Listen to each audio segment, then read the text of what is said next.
tega amatwi Life Radio kuri 96 FM. Twahisemo gukora iki kiganiro kugira ngo abakristo bamenye akamaro kacyo, ariko kandi hari n'abayobozi hari igihe nabo bagikenera ko n'umuyobozi nawe hari igihe akenera gukora urugendo, nawe turaza kugenda tubiganiraho kandi tugasobanura ibyemezo dukoresha mu itorero. Hari icyemezo cy'ubuhamya bw'umukristo. Icyo cyemezo ndumva abaduteza amatwi abakristo bo mu itorero rya Pentecote ryo mu Rwanda, iki cyemezo barakizi.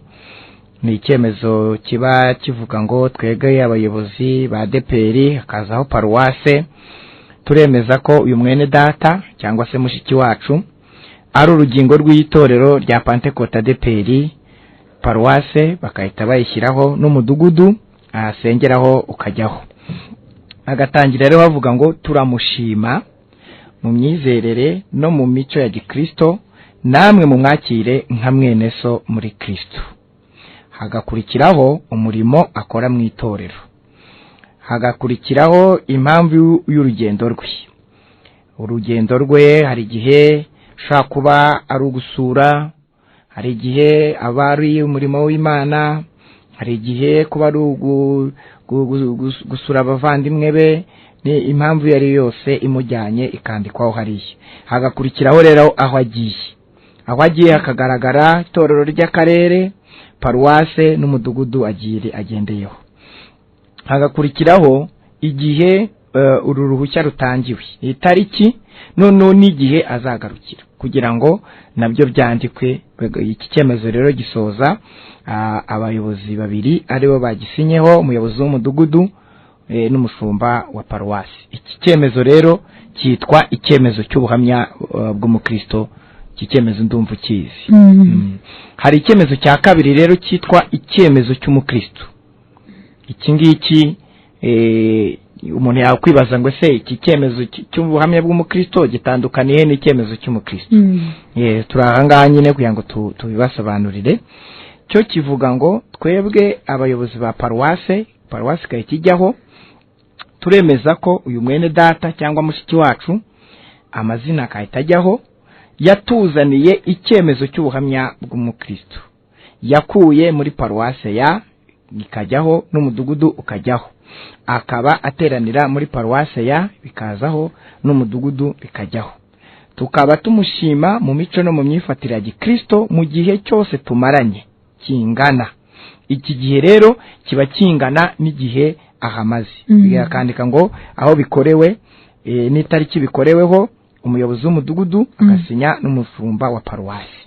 Iki rero gihabwa wa mukristo wari warajyanye icyemezo cy'ubuhamya igihe noneho asubiye muri paruwase ye.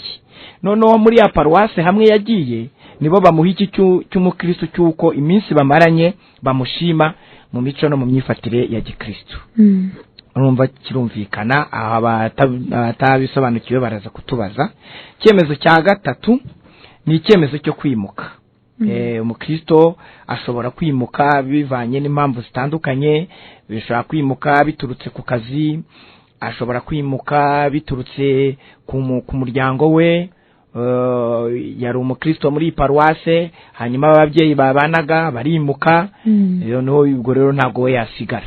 Iyo yimutse rero ajyana icyemezo cyo kwimuka, nacyo kiravuga ngo hagatangiraho umushumba wa paruwase n'izina ry'iyo paruwase, akavuga ngo ndahamya ko, agashyiraho amazina y'uwo mukristo wimutse, ari urugingo rwa paruwase tubereye abayobozi kandi afite ubuhamya bwiza.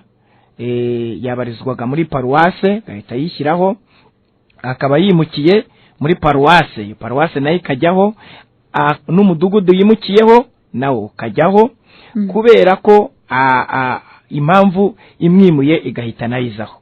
Agahita nanamusobanura mu murimo yakoraga mu itorero, akavuga ati yari umuririmbyi, yari umudiyakoni cyangwa se yari umukristo. Agasoza avuga ngo turabasaba namwe kumwakira nka mwene so muri Kristo Yesu.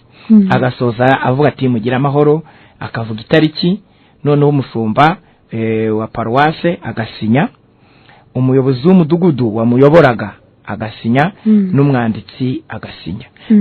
Umwanditsi abanza gusinya, umuyobozi w'umudugudu agasinya, none umushumba paruwase agasinya, ateraho na kashe. Umukristo noneho akajya mu nama nyobozi, agafata intashyo, akajya mu nama y'abakristo, agasezera, akababwira yuko iminsi bamaranye bibaye ngombwa ko yimuka. Noneho n'abakristo bakamuha intashyo. Iki cyemezo rero ahagiye akazagitanga, ariko atanga n'intashyo zaho yasengeraga. Ngibyo rero byemezo bitatu uyu munsi twifuje kuganiraho.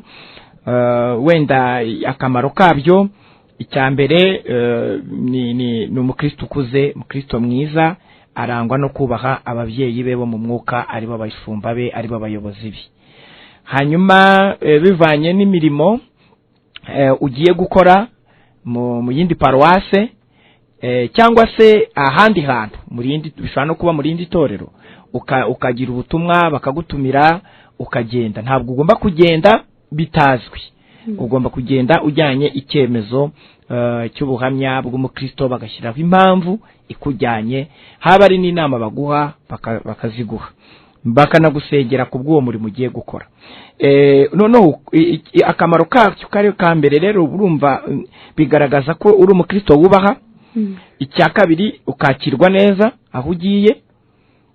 Icya gatatu, kudahezwa mu mirimo y'itorero ry'aho ugiye. Noneho urugero, urabona ushobora nko kugenda wari umuririmbyi, ukibaza se nzajya muri korari gute, ugasanga ugize wenda ubwoba bwo kujya muri korari kandi ubyemerewe, wagombaga kujyana icyemezo bakakwakira neza. Ushobora gusanga hari igaburo ryera, ntago bazakwakira ku igaburo ryera utajyanye icyemezo. Igaburo ryera n'ubu ufite icyemezo, nta nubwo uziri kuvuga amagambo menshi, bakubaza uvuye he, uruwahe, oya, pastor uyoboye muhango wera azavuga ati twabonye icyemezo cy'ubuhamya bwa mwene data mushiki wacu uyu n'uyu, yaje kwifatanya natwe, yabisabye abayobozi be, nadusuhuze, ukasuhuza utawiyicarira. Ntabwo rero bakubaza ibintu byinshi. Urumva icyemezo gituma wakirwa neza aho ugiye, kikanasiga isura nziza ahandi uba wavuye, kuko uba wagiye nyine mu buryo buzwi, ari wo murongo itorero rishaka kwigisha abanyetorero, kandi n'umurongo uriho, n'umurongo rero twumva ari mwiza. Reka tugushimire cyane ku kiganiro cy'uyu munsi.